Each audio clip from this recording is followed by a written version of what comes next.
Hello दोस्तों, आप सबका स्वागत है आपके अपने चैनल शीनू लर्निंग पॉइंट पर।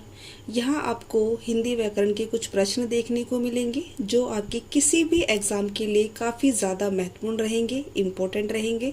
तो चलिए ज़्यादा देरी ना करते हुए चलते हैं अपनी प्रश्नों की ओर। आप यहाँ अपना पहला प्रश्न देख सकते हैं। निम्नलिखित में से कौन अर्थालंकार का एक भेद नहीं है?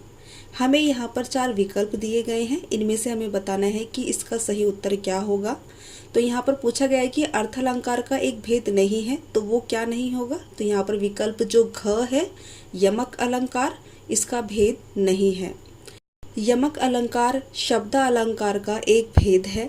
शब्द अलंकार 2 शब्दों से मिलकर बना है, शब्द प्लस अलंकार, जिसके 2 रूप होते हैं, ध्वनि और अर्थ। जब अलंकार किसी विशेष शब्द की स्थिति में ही रहे और उस शब्द की जगह पर कोई और पर्यायवाची शब्द का इस्तेमाल करने पर उस शब्द का जो अस्तित्व है वो ना बचे, तो ऐसी स्थिति को शब्द अलंकार कहते हैं। शब्द अलंकार के कई भेद हैं, जिनमें से कुछ इस प्रकार हैं: अनुप्रास अलंकार, श्लेष अलंकार और यमक अलंकार। तो यहाँ पर यमक अलंकार दिया गया है, तो इससे पता चलता है कि ये अर्थालंकार का एक भेद नहीं है। लेकिन इसके अलावा क, ख, ग मतलब कि रूपक अलंकार, उपमा अलंकार और अतिशयोक्ति अलंकार, ये तीनों जो हैं अर्थालंकार के भेद हैं। अर्थालंकार होते क्या हैं? तो जिस जगह पर अर्थ के माध्यम से काव्य में चमत्कार होता हो, उस जगह पर अर्थालंकार होता है। तो चलिए हमारा अगला प्रश्न है, नाक कौन सा शब्द है? नाक कौन सा शब्द है? वो एक यौगिक शब्द है, रूढ़ शब्द है, योग रूढ़ शब्द है, या इनमें से कोई नहीं? तो यहाँ हमें बताना है कि इनमें से हमारा सही उत्तर क्या होगा। तो यहाँ ख जो विकल्प है वो सही होगा। नाक कैसा शब्द है? एक रूढ़ शब्द है। अब रूढ़ शब्द होते क्या हैं? जो शब्द हमेशा किसी विशेष अर्थ को प्रकट करते हों तथा जिनके खंडों का कोई अर्थ ना निकले, उन्हें हम रूढ़ शब्द कहते हैं। जैसे नाक, कान, पीला, पर, झट, लटा, पता, बाल, गाल आदि ये शब्द क्या हैं? ये सभी शब्द रूढ़ शब्द के उदाहरण हैं। रूढ़ शब्द जो शब्द हैं ये हमेशा स्वतंत्र रहते हैं और इन शब्दों के खंड करने पर इनका कोई अर्थ नहीं निकलता है। यहाँ पर मैं आपको एक एग्जाम्पल देकर समझाऊं, जैसे कि नाक जो शब्द है, नाक को अगर हम अलग अलग करते हैं, ना और क, अगर हमने ना और का को अलग अलग किया तो इसका कोई भी अर्थ नहीं निकलेगा। तो हम यहाँ पर सरल भाषा में कह सकते हैं कि वो छोटी से छोटा शब्द जिसके हम और खंड ना कर सकें वो रूढ़ शब्द कहलाता है। तो चलिए हमारा अगला प्रश्न है, लंबोदर कौन सा शब्द है? लंबोदर कौन सा शब्द है, हमें ये बताना है। देखिए रूढ़ शब्द के बारे में मैं आपको बता चुकी हूँ, यौगिक के बारे में भी मैं आपको आगे बताऊंगी, लेकिन यहाँ पर जो हमारा सही उत्तर होगा वो होगा योग रूढ़। लंबोदर एक योग रूढ़ का उदाहरण है। तो अब यहाँ पर हम यही जान लेते हैं कि योग रूढ़ शब्द होते क्या हैं। जो शब्द अन्य शब्दों के योग से बनते हों परंतु एक विशेष अर्थ के लिए प्रसिद्ध होते हों, उन्हें हम योग रूढ़ शब्द कहते हैं। जैसे लंबोदर, लंब प्लस उदर अर्थात बड़े पेट वाला, तो यहाँ पर इसका अर्थ क्या होगा? गणेश जी। तो यहाँ पर आप देख सकते हैं कि योग रूढ़ शब्द जो ऐसे शब्द हैं जो 2 शब्दों के मेल से बनते हैं, लेकिन ये एक विशेष प्रकार का अर्थ जो है ग्रहण किए होते हैं। यहाँ मैं आपको योग रूढ़ शब्द को पहचानने का और अच्छा सा तरीका बता देती हूँ, सरल तरीका बता देती हूँ। आप इसे कैसे पहचानेंगे? आप समास से भली भांति परिचित होंगे, बहुब्रीहि समास को आप अच्छे से जानते होंगे। बहुब्रीहि समास क्या होते हैं? तो ऐसे शब्द जिसका ना तो प्रथम पद प्रधान होता है और ना ही उत्तम पद प्रधान होता है, कोई तीसरा ही पद जो है उसमें प्रधान होता है, तो वहाँ पर क्या होता है? बहुब्रीहि समास होता है। तो ये सभी के सभी जो भी बहुब्रीहि के उदाहरण होंगे वो सभी के सभी योग रूढ़ शब्द होंगे। जैसे कि आप लंबोदर ले सकते हैं, जैसे कि आप गजानन ले सकते हैं, जैसे कि आप नीलकंठ ले सकते हैं। तो ये सब क्या है? ये बहुब्रीहि समास के उदाहरण है, साथ ही ये योग रूढ़ शब्द भी हैं। तो चलिए हमारा अगला प्रश्न है, त वर्ग का उच्चारण स्थान है। त वर्ग का उच्चारण स्थान क्या होगा? तो वो होगा दंत। यहाँ पर हमारा विकल्प ख जो है वो सही होगा, दंत। दंत्य मतलब ऐसे वर्ण जो दांतों की सहायता से बोले जाते हैं। देखिए, जब आप त, थ, द, ध, न ये शब्द बोलते हैं तो आपकी जो जिह्वा है, आपकी जो जीभ है, वो आपके दांतों को स्पर्श करती है, छूती है। तो दांत और जीभ की सहायता से जो ध्वनियाँ निकलती हैं उन्हें हम दंत्य ध्वनियाँ बोलते हैं। त वर्ग जो है, त वर्ग के सभी वर्ण जो हैं वो दंत्य ध्वनियाँ हैं। जैसे कि आप यहाँ पर देख सकते हैं त, थ, द, ध, न है। तो ये सभी क्या है, ये त वर्ग के उदाहरण हैं। चलिए, हमारा अगला प्रश्न है, फूल कौन सा संज्ञा है। यहाँ पर पूछा गया है कि फूल कौन सी संज्ञा है। तो यहाँ पर फूल जातिवाचक संज्ञा का उदाहरण है। जातिवाचक संज्ञा होती क्या है? ऐसे शब्द जिनसे एक जाति के सभी प्राणियों अथवा वस्तु का बोध हो उसे हम जातिवाचक संज्ञा कहते हैं। जैसे बच्चा, जानवर, नदी, अध्यापक, बाजार, पहाड़, खिड़की, लड़की, लड़का आदि। ये शब्द एक ही प्रकार, प्राणी, वस्तु और स्थान का बोध करा रहे हैं, तो इसलिए यहाँ पर जातिवाचक संज्ञा होगी। तो चलिए, एक क्वेश्चन मैं आपको देती हूँ, आपको कमेंट बॉक्स में कमेंट करके बताना है कि उसका आंसर क्या होगा। यहाँ पर आपको जवान शब्द का आंसर बताना है कि वो जातिवाचक संज्ञा का उदाहरण है या समूहवाचक संज्ञा का उदाहरण है या व्यक्तिवाचक संज्ञा का उदाहरण है। कमेंट बॉक्स में सबसे पहले जिसका आंसर आएगा और बिल्कुल सही होगा उसका आंसर मैं कमेंट बॉक्स में पिन करूँगी, सबसे ऊपर उसका ही कमेंट दिखाई देगा।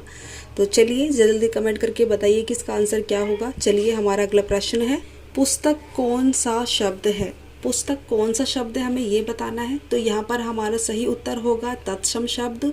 विकल्प ख जो है यहाँ पर सही होगा तत्सम, क्योंकि ये शब्द जो है ये मूल रूप से संस्कृत भाषा का शब्द है जो कि हिंदी भाषा में ज्यों का त्यों ग्रहण किया गया है।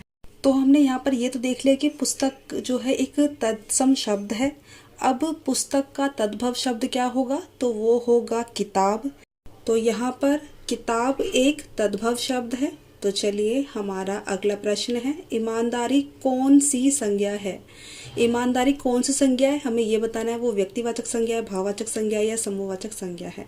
तो ईमानदारी एक भाववाचक संज्ञा है। हमारा यहाँ पर विकल्प ख जो है वो सही उत्तर होगा, भाववाचक संज्ञा।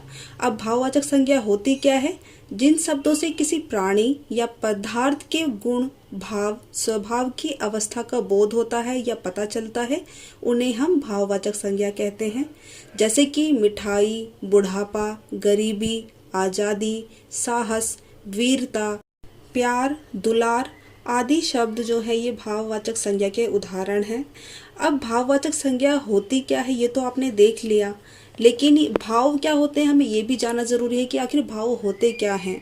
भाव होते हैं हमारे इमोशंस जो हम महसूस करते हैं। कभी कभी हम खुशी महसूस करते हैं, कभी कभी हम दुख महसूस करते हैं, कभी हम बहुत ज़्यादा दुखी होते हैं, कभी हम बहुत ज़्यादा खुश होते हैं, कभी हम रोने लगते हैं, कभी हम हंसने लगते हैं।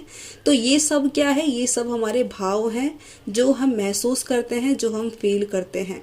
तो इसी से जो है भाववाचक संज्ञा बनी है कि जो भी हमारी भावनाएं हैं वो भाववाचक संज्ञा के उदाहरण हैं।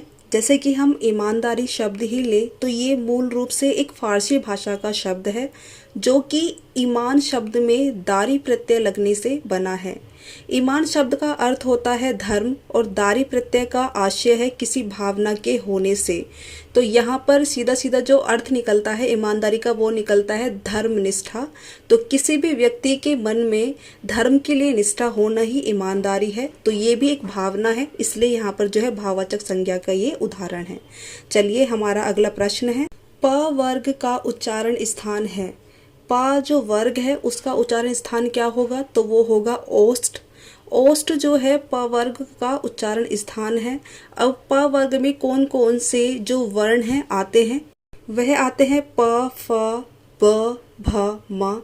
ये सभी वर्ण क्या है, ये प वर्ग के वर्ण हैं और इनका उच्चारण स्थान क्या होगा, तो वो होगा ओष्ठ। देखिए आप जब भी जब बोलेंगे इन शब्दों को प, फ, ब, भ, म, तो यहाँ पर जो आपके होंठ हैं वो आपस में क्या कर रहे हैं, आप एक दूसरे को छू रहे हैं, स्पर्श कर रहे हैं। तो यहाँ पर एक दूसरे को जो होंठ छू रहे हैं, इसलिए यहाँ पर ये ओष्ठ के जो है उच्चारण स्थान माने जाएंगे। यहाँ पर आपका जो प वर्ग का पूरा जो वर्ण का समूह है वो यहाँ पर ओष्ठ से बोले जाने वाले वर्ण कहलाएंगे। तो चलिए हमारा अगला प्रश्न है, हिंदी भारत की डैश भाषा है। हिंदी भारत की कैसी भाषा है, हमें ये बताना है। तो यहाँ पर जो विकल्प दिए गए हैं उनमें से हमारा जो ख विकल्प है संपर्क भाषा, वो हमारा यहाँ पर सही उत्तर होगा। यहाँ पर जो विकल्प दिए गए हैं उनके अनुसार यहाँ पर जो है संपर्क भाषा ही इसका सही उत्तर होगा। वैसे अगर हम देखें तो हिंदी संवैधानिक रूप से भारत की राजभाषा है और भारत की सबसे अधिक बोली जाने वाली, समझी जाने वाली भाषा है। हिंदी भारत की राष्ट्रभाषा नहीं है क्योंकि भारत के संविधान में किसी भी भाषा को ऐसा दर्जा नहीं दिया गया है। तो यहाँ पर ध्यान रखिएगा कि जो हिंदी भाषा है वो एक राज्य भाषा है, ना कि राष्ट्रीय भाषा। कई बार जो है ये एग्ज़ाम में प्रश्न पूछा जाता है और ज़्यादातर जो छात्र हैं जो एग्ज़ाम देने जाते हैं वो इस प्रश्न को गलत कर कर ही आते हैं, क्योंकि उन्हें लगता है कि जो हमारी हिंदी भाषा है वो एक राष्ट्रीय भाषा है। लेकिन हिंदी एक राजभाषा है, ना कि राष्ट्रीय भाषा, तो ध्यान रखिएगा। लेकिन इस प्रश्न के आधार पर यहाँ पर हिंदी एक संपर्क भाषा है। जैसा कि आप जानते भी होंगे कि भारत में सबसे ज़्यादा बोली जाने वाली भाषा कौन सी है, तो वो है हिंदी। हिंदी भाषा के माध्यम से हम एक दूसरे से संपर्क कर पाते हैं। कोई भी भाषा हो जिसके माध्यम से हम संपर्क कर पाते हैं तो इसलिए वो भाषा संपर्क भाषा कहलाती है। तो इस आधार पर हिंदी भी एक संपर्क भाषा है।